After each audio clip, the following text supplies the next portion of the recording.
Okay, so they want you to blast more. They want you to be a more efficient, have autonomy over your character, milestones, more power ups, level up your alts, do more challenges. This is the thing that I'm most interested in. So the new max level is 60. You get 10 more skill points. There's a bunch of new paces.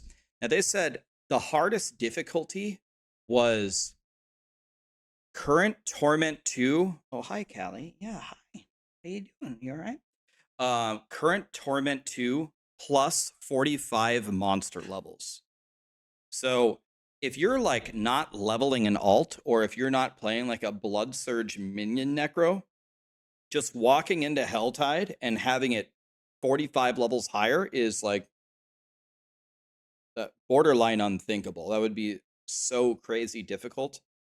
So it's going to be very interesting to see. I'm very interested to see when the PTR spawns next week, if this is even possible to even start off with that. And we'll have to see. They're squishing the numbers. I'm always massively in favor of this because, as they said, when you're hitting for trillions of damage and then you get 10% more damage or whatever, if you add a 0 to a trillion damage, you're never going to notice it. It doesn't mean anything. They're gonna adjust the systemic monster formulas. It's just gonna smooth the experience. I guess we'll see next week. They scale to your level always. They scale to the pit tier. And this was a huge problem. I actually wrote Blizzard a paragraph complaining about this today, about specifically the pit, the way that the pit was laid out, which is exactly what they talked about. So I was so glad to hear them say that clearing the pit is just a formality. You clear it instantly, and then you fight this like 10-minute boss. It's very lopsided, and they said that they fixed it. And you know, the crossbows that are one-shotting you off screen, hopefully this is going to happen a lot less. Obviously, that's a win. So I actually really liked the drawing that Colin had on the campfire. I actually think that was pretty much exactly right, where a lot of the things just become super obsolete. For example, the current strategy in the game is to play Helltide until you get to the capstone, and then you essentially just do Infernal Hordes forever, except for you go sneak in some Nightmare dungeons to get your glyphs and your glyph XP. The pit is like completely obsoleted. Helltide becomes obsoleted very quickly. If you're not doing tormented bosses or T7 or T8 Infernal Hordes, you don't actually do anything. World Tier 3 is very strange. You only stay in World Tier 3 for a brief moment. The whole thing is very bizarre and doesn't work. So when the drawing that he put up there, a lot of people were laughing at it, were actually almost perfectly illustrated what happens. So now the pit is going to govern essentially everything, which actually raises a lot of questions, which I'm sure. Yeah, we'll look at the patch notes, guys. We'll do that next. It's gonna be a long day. We'll look at the patch notes. So for the pit, now it's 5 pit tiers for the normal difficulties that you start with: normal, hard, expert, and penitent. And then you get 15 pit tiers per torment difficulty. And they describe this phenomenon at the start of Diablo, Diablo 4, which is still in the game, where the monsters actually become smarter and more deadly as you increase the world tier levels. It's not all that noticeable right now, probably because the power creep is so high. But they said that this intensity is going to change dramatically in the expansion, and the differences between you pumping up the difficulties between these 4 initial ones and then the 4 torment ones will be tremendous. Yeah, so it's built into the game, but not at a very high level, but it will be way higher in the expansion. So for the example they gave is, if a monster on the first difficulty is doing a big smash, they'll just smash in place. But maybe at the highest difficulty, they'll do the smash way faster and they'll target you. Like they'll be able to move it, so they'll get a lot smarter. And they said you will absolutely feel this in the expansion. So it's not just going to be a function of them getting more HP and more damage. They're actually going to be smarter monsters. So then you get at level 60, you unlock the first 20 tiers of the pit. And I'm making some assumptions here, but based on what they said, if pit 20 unlocks T1 and then it's 15 pit tiers to unlock the other torment levels, I'm guessing the capstones are gone. And now it's these pit tiers.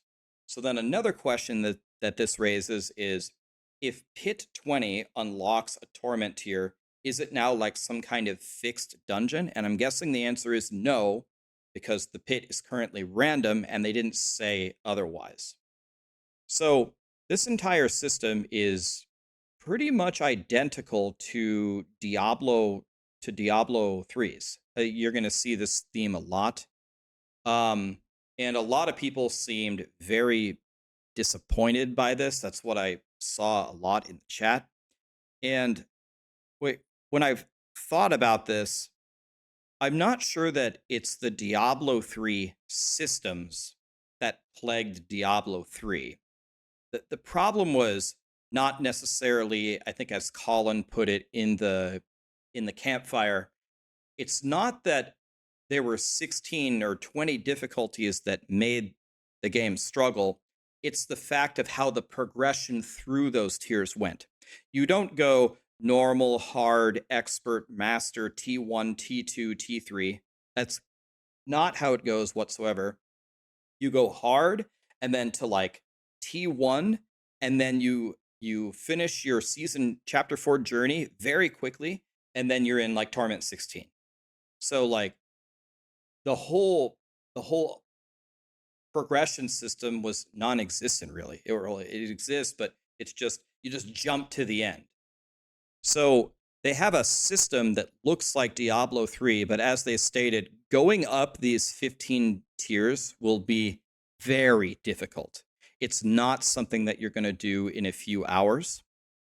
So it's we'll see. We'll see on the PTR, but the concept of that for me, I think works.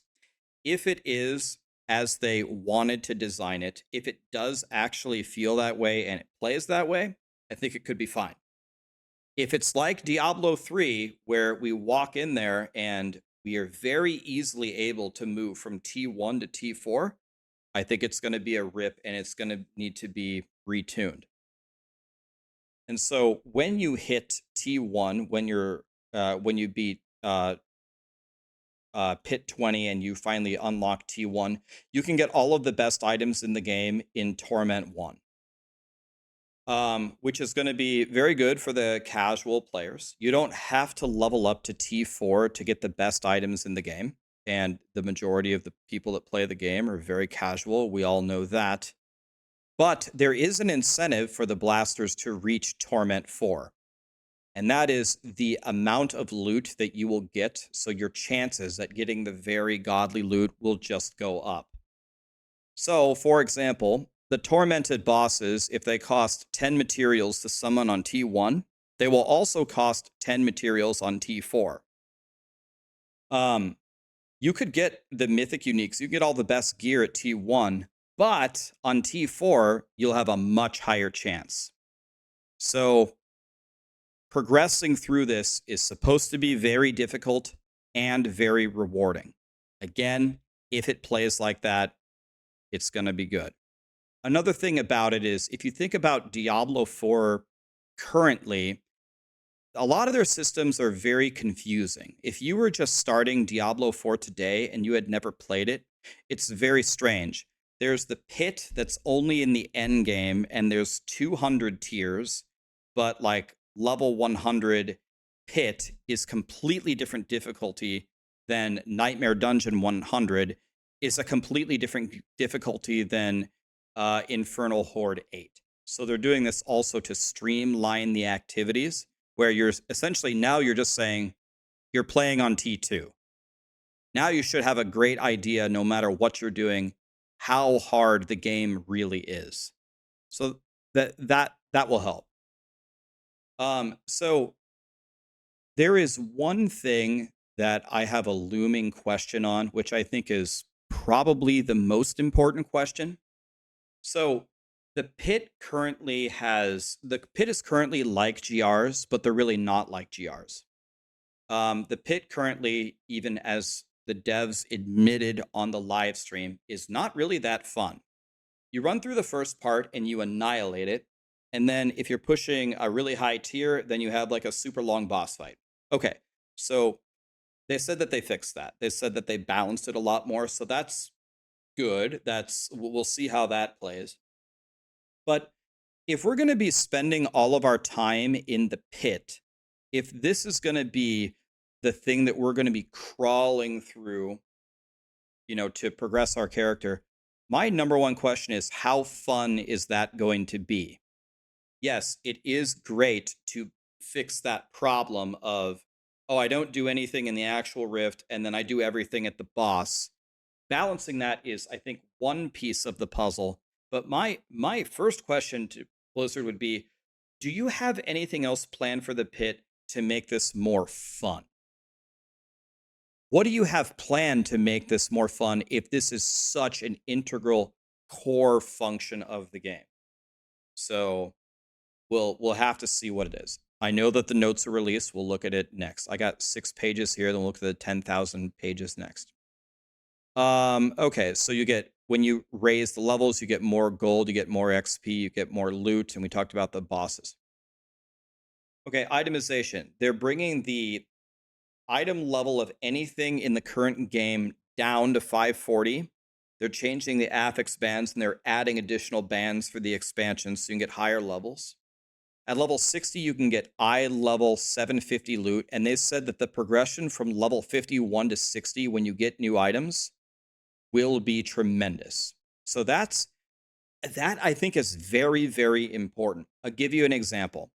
I was playing on the PTR for, I can't remember what season it was, season 3, and I was like level 10. I was killing monsters, and I keep getting, yellow swords that have plus 20 damage, plus 30 damage.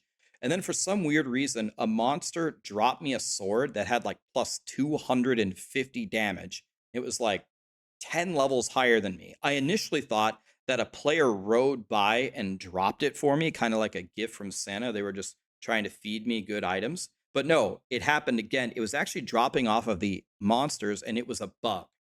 And they said, oh, it's a bug. But I told them, well, that felt really good. Like, I just keep getting this steady diet of like plus 20 damage here, plus 30 damage here. When you actually magically drop me something that was plus 200 damage, I about shit myself. I was so happy. Okay, so I understand this was a bug, but if you could actually put that into the game, that actually felt really good. It sounds like that's what they did. And maybe they were inspired from that bug on the PTR a few seasons ago, because they said the items that start dropping at 51 plus will have major power increases. That's going to feel way more fun to level than getting these stupid ass increases all the time. The same thing with Ancestrals. Sacreds, I think, are gone from the game. And now Ancestrals are the super chase items. They can start dropping in T1. They're very, very rare. This is the beginning of your forever items as you craft on them and stuff. The eye level can go all the way to 800. They're guaranteed greater affixes. You can only get greater affixes on Ancestrals, if I remember correctly. They have 2 tempering slots instead of 1. You can masterwork them to full. Other items can only get 4. And you get the higher aspects with the plus 5 levels on the powers in the expansion. So these are going to be your super chase items, and these are going to be, I guess, the things where if they drop on the ground, you're actually going to feel like $1,000,000. So these 2 things I think are super, super important. I think it's kind of similar to the pit fun level. You need to let me have some fun, and one of the best ways to have fun is to actually get really meaningful item drops. So like the first time you get an ancestral weapon drop, it's supposed to be 1,000,000 times better than what you already have, even as you're leveling up in 51 plus. So these are the kind of moments that Diablo 4 needs that are kind of lacking right now. So now with the Paragon, uh, so the ranks of the glyphs can go up to 100 now. They turn into a legendary glyph at 46 with a super major power, multiplicative power. They have 2 radius increases. One thing that was very bizarre about the radius increases is half of the radius increase goes off of the board. So, I mean, the glyph sockets, I guess maybe there are some in the center of the board, but any board that's on the edge, like it just goes off of the board. So that was weird. I wonder if they have a solution for that or something. Um, so now they changed the upgrading of the upgrading of the glyphs is now in the pit, which is your main thing for progressing your character. And then they moved the masterworking materials to nightmare dungeons.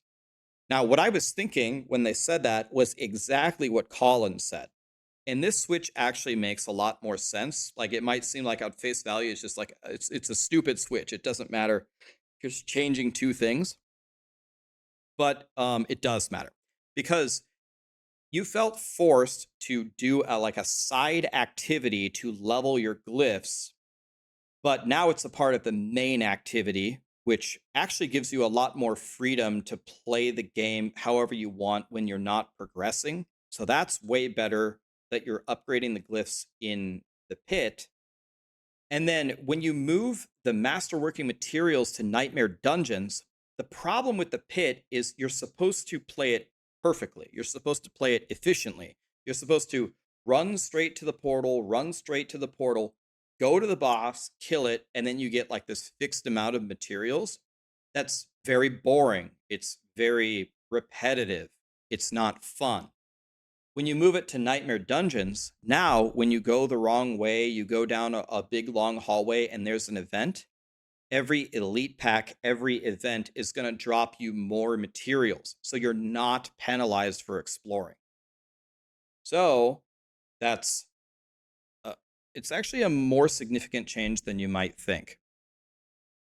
And then your Paragon level goes up to 300 now instead of 225, right? So it's plus 75, and it's shared across your characters on the same realm. So like hardcore and softcore still be separate. But if you're Paragon 250 and you make a new character, when you get level 60, you're Paragon 250. Now here's the $1 million question. That is strange. Oh, it goes to 325. Oh, is it 325? Okay, yeah. So it's plus 100. So okay, because the renown might be 25 and it might go to 325. Okay, yeah, maybe that's a good point. So this is the confusing part. So we got 100 more Paragon points, and they have capped the boards. We don't know if it's 5 plus the starter or capped at 5, including the starter. So it's 4 plus the starter. It doesn't matter. Whichever one it is, it doesn't matter. It's the same feedback. I understand the dilemma here. Currently in the Paragon system, all you do is try to get as many glyphs as possible. So like you get like 7 or 8 boards and you just go crazy. Unless you're a class that has very powerful legendary nodes where you're going to go pick those up, a lot of times the best strategy is just to get as many Paragon glyphs as you can. So now they want things to be punchier, I guess. So they're limiting you to only having 4 or 5 additional ones from the starter, whichever one it is.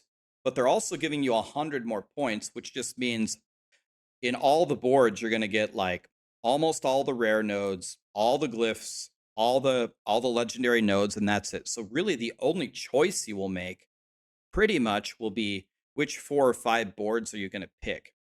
I understand how this would be good to like simplify the game, but the whole idea of making a really cool path and figuring out like a big construction for your Paragon board is one of the only ways to really work on your character and make, I don't know, a really cool pathway for what you want to do. What I would prefer that they do instead of this, instead of limiting my boards, make the boards better. you're not giving me a reason to go get these yellow nodes. On a lot of classes, on a lot of different builds, you're not giving me a reason to go get these legendary nodes. It's not a choice. I pick the 2 or 3 that I want, and now I'm just stacking glyphs into oblivion. If you would just buff them and give me a real choice, then constructing a Paragon board would actually be fun. If you gave me, Boiler, Macro, Woody, everybody at Maxroll, if you gave us a build and a class, and you had us each individually make a Paragon board for it, and then compared it, they would be, I would guess, 90% at least the same. And that's because you're not giving us choices. There is really no choice in which legendary nodes you pick if you think about it. There really is rarely a good incentive to go get these rare nodes. So I don't think cutting the boards is how I would solve that. Now we're just going to get even more of the same answer. Give us a reason and maybe add the boards, I think would be, yeah, it would be more in PoE's direction, which they have said in the developer interviews, I think during season 4, that they absolutely don't want the game to be like PoE. They don't want it to be that complicated. Fine. But I think some complication and some theory crafting is good. So that's my opinion on that for what it's worth. They're simplifying tempering. Weapon tempering is always multiplicative now. It's not mixed and matched with other things. Offensive tempering is always additive. Utility is always size and duration. Now they said I think I heard them say most of the tempering manuals will only have 3 choices, but it's an absolute maximum of 4. And we heard in the announcement at Gamescom that there is also a tome of retempering or something, retempering scroll. So these changes, lowering the recipes, and that combined with the scroll of retempering should result in less bricking of items.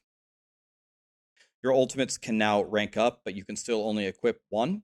Then they talked about a bunch of things that the new classes are going to get. We can just probably cover these more next week.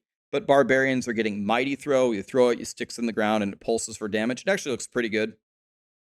One thing to understand about these skills, some people were watching these skills and they're kind of looking at them like, okay, that kind of looks cool, but it doesn't look that cool when you're using a vanilla skill with no powers. I mean, Lightning Spear sucks until you get everything for Lightning Spear and you're building up all the conjurations. Werewolf Tornado sucks until you get your Tempest Roar. There's a lot of skills that suck until you get everything. So it's very hard to judge how good these things will be until we actually try them with everything, which we'll try next week. The Mighty Throw I thought looked really good. They have new passes for Thorns and Ultimates and Fortify. There's a new legendary node with Earthquake spawns Dust Devils. There's a new unique helm that converts all their damage to fire. I'm just going to go over this quickly because we will make builds. We'll make 1,000 builds. We'll try to break everything. Druids get Stone Burst. This could be really good, actually. You gather stones, you channel it, then you detonate it. It has a huge explosion. There was a legendary aspect that automatically puts it at maximum size. There's a lot of stuff for companions. They showed a video of you leading a wolf pack, and there were a bunch of werewolves just following the druid. That actually looks sick as hell. Soul Rift is kind of a head scratcher. It looks like Bone Storm 2.0. It looks kind of like the same thing. So I don't know. It's probably going to be better than Bone Storm with some of the stuff that they showed us. We'll have to see. I'm sure Macro and Chronix will be theory crafting that. It should be good. We'll see how it goes, but it's kind of like an overlap with Bone Storm there. This is the one that stood out to me that looks like it's pretty much going to be the best if it's really strong. You channel Throwing Knives, which is really exactly like the Goblin Blaster build or the Brain Dead build in Diablo 3, which were 2 of the absolute most infamous best builds ever in the game. So And you can move while you throw this. So if we can reach this to a power of the Brain Dead build or the Goblin Blaster, this is going to be the ultimate spin to win, obliterate everything build. Definitely have my eye on how powerful could this be. The sorcerers are going to get conjurations to summon familiars. You can have 3 different elements. There is a unique, I believe, that summons all of the different familiars. You can have 6 of them out at a time. They also have powers for incinerate, charge bolts, and summon, doing different elemental things. We'll have a different video where we cover everything about the classes. They had 2 new Mythic Uniques. I could be completely wrong on this. When I looked at them, I don't know. Maybe they're going to be really good. 60% multiplicative damage is really good, and you can steal 60% from the other people. That, I don't know, could be good. 200% damage to angels and demons. They were snickering about this. Who knows what that means? Maybe something's going to happen. I have no idea. 1 to all passives is actually pretty crazy. There's a lot of passives on the passive tree. Getting 1 to all of them is pretty good. And then you enter and re-enter stealth and get 333% damage. I'm assuming, of course, that that's additive. I mean, we'll see. It's cool that they're adding more Mythic Uniques. We'll see how strong these actually are. They're adding a bunch of quality of life. You can set your TP to your... You can set your hearth, essentially, from WoW. You can put your TP wherever you want to go. I've been asking for this since the alpha. Finally have it. We have a dungeon key inventory tab, a socketable inventory tab, a new stash tab, if I heard them right. The dungeon midpoints, they were actually already removed from the game. I'm pretty sure it feels way better. They improved some of the dungeon layouts. The level up and Paragon points now show the number. The monster CC was lowered, and anything that had a long death now dies instantly. Thank God. Okay, now they're adding RUNEWORDS to the game. Now, this is something I can add some context to, actually. So, in Diablo 2, the thing that made RUNEWORDS usually really strong is they would give you powers that you wouldn't have. Like Enigma, oh, you're teleporting now. Or, Breath of the Dying was that super powerful sword. Or Grief, or I call Grief Ken Griffey Jr., whatever. There's so many godly RUNEWORDS. Spirit Sword, Spirit Shield, whatever. So, they want to bring back that same fantasy where you create powerful items. And then there's actually a ton of interesting things here. So when I heard about this, we heard about this many, many years ago, where you have a prefix and a suffix and you combine it. My first thought is that sounds really bad. And everyone reacted that way. Everyone reacted that way when it was announced, and they actually took RUNEWORDS out of the launch because they said it wasn't ready and they wanted to think about it some more. So then when I was talking to them in Seattle, we had a conversation about this. That's why I haven't mentioned it till now, NDA'd, but now it's out, so now we can talk about it. They said that they're kind of bringing back the fantasy in that they're going to give you powers from other classes, which I thought was important. That is what we need for RUNEWORDS to feel like the original RUNEWORDS system. We need barbarians casting Frost Nova or this or that or this or that. And then you can, so now that's kind of been leaked. A lot of the items have 2 sockets now. So you put like the prefix and the suffix. They're calling it the Rune of Ritual and the Rune of Invocation. And then it makes this rune word and it does crazy stuff for you. So when I was hearing about it, I was wondering, are RUNEWORDS going to be impactful enough that they're actually going to influence the game? And are people going to be really not turned on to this because it's not going to be the RUNEWORDS that they remember? And I didn't get to try them, but what I heard from the Blizzard team talking to them is you really have no idea how powerful these things are. They're borderline game breaking as they are. They make you so powerful. If you actually get the really, really good ones, you will see on the PTR. Like, there are crazy combinations. So I think if that's true, once you go in there and you actually put them together, if they do make you feel like a god, which is the point of RUNEWORDS, it is giving you powers from other classes. And this is just the beginning of the system, right? This is their launch of RUNEWORDS. Of course, they can iterate on it over time. I think it could actually be very, very good. Then you're going to generate offering with your runes and then spend it to use the runes powers. And if you go over, if you gain a ton of the offering, then you can actually gain something called overflow with your rune words and get even stronger. You're going to unlock it in the campaign, and then the runes will drop in Torment 1 and all the things above. Again, you can get everything in Torment 1. You don't have to go higher, but if you go higher, you have a higher chance of getting it. Now, here's an interesting thing that I wonder how Blizzard's going to deal with it. So you give 3 of the same rune, and it's going to give you a new rune. It's guaranteed to be different, and you can get a higher rarity. It's very important for you to chase these legendary runes.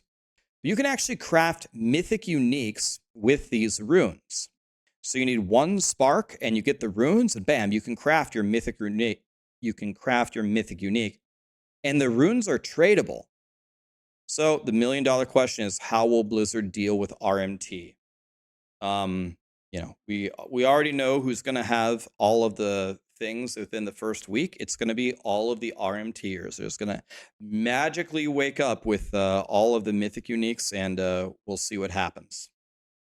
They won't. I'm going to remember that you said that. People are saying that they won't. We'll see. This is going to be an interesting battle. How is Blizzard going to deal with RMT, or are they going to deal with it? I don't know. Maybe they just let it ride. The PTR starts next Wednesday. In the beginning, they want you to level up. They want you to feel the new progression system until Friday. And then if I understood them correctly, which I might not have, on Friday, then they're going to let you like boost, and you can level up to 50 or 60, full map, class mechanics, all tormented tiers, max potions, aspects, paragons, everything. They're working on changing the Infernal Horde, so that's the only thing that won't be there. It's PC and BattleNet only. Everything that you heard above is going to be in there. Everything. They want to know how the journey feels, all the new skills, uniques, and passives. Break the game with the RUNEWORDS. Believe me, we'll break it. Then they did Q&A. Armory is coming. Will there be more difficulty tiers? Thought this was a weird question because we just got new ones. Now we're asking for more. They said that they're going to be very measured in how they add them. They're not just willy-nilly going to add progression tiers. Nightmare Dungeons now are going to give you your masterworking materials. You can reuse RUNEWORDS, and you can't mix and match them. It's runes or gems in the item. I don't know why we'd ever use gems, but I guess maybe. Why cap the Paragon boards? They said they're not sure on it. They might redo it. Do you have to go to Kmart to change difficulties? They said that they added a bunch of new ways in the towns and at the different activities to change difficulties. I don't know why they don't remove all of them and just put it in the options menu. Escape options, change difficulty. Why don't they put it there? There must be a reason, but I don't know why they keep putting these statues everywhere to do it rather than just put in the options. Are glyphs now account wide? They said no, but they are very favorable for people leveling alts, so they might change it. What happens for Eternal players with loot? When they change your loot on the conversion, all your affixes will be max rolled, and there will be loot to chase if you're an Eternal player. You can put runes in anything with 2 sockets. The runes are stackable. They have their own tab. And there is also going to be info on Season 6, which we don't have yet, which is going to be coming. I have no idea what Season 6 is. I'm not NDA'd, and I secretly know. I actually just straight up don't know. So that'll be another exciting announcement. So I guess my initial overall thoughts here are the ideas of all of these things, the ideas of a lot of them, I think are going to make the game better. I think that if the pit can be fun, and if moving from Torment 1 to Torment 2 and then to Torment 3 is actually a very serious progression, something that you're really working toward, and then you finally can kill the Torment 4 tormented bosses and get the really, really good rune words. And when you finally get the legendary rune words, you feel really powerful. And if the new game modes are fun with the expansion, and if a lot of these new builds, like the Spin to Win Rogue build, if it's really strong, I think a lot of these things are going to feel really good. I also have a feeling, which is also important, if any of these things go really wrong, I have a feeling that Diablo 4 is in a state where it can be easily fixed.